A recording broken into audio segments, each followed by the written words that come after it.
In today's video, I'm going to teach you how to send CamScanner PDF to PC. We will cover two simple options so you can pick what fits your setup.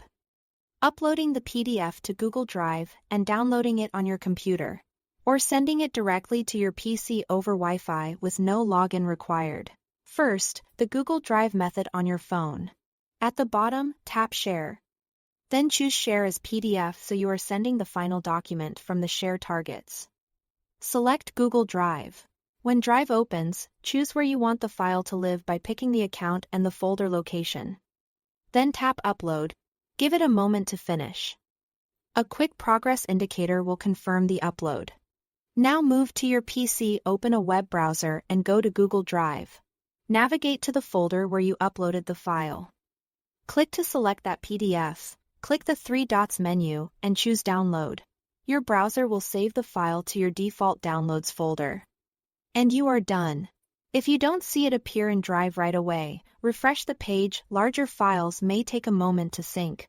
On most computers, you can open your Downloads folder directly from the browser's download bar to find the file quickly. This method is great when you want a copy stored in the cloud for later access on other devices. Next, the direct transfer via Wi-Fi, which doesn't require logging in on your phone.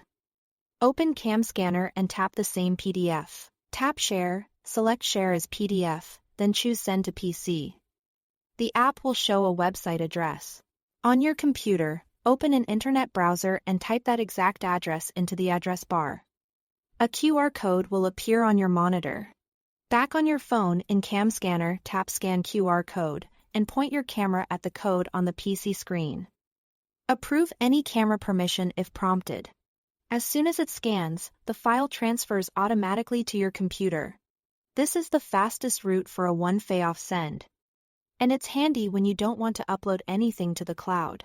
For the smoothest experience, keep both devices on the same Wi-Fi network and make sure your phone's screen stays on until the transfer completes. If the QR code expires, refresh the page and scan again. Both methods preserve the PDF exactly as CamScanner exported it. That's it. Thanks for watching.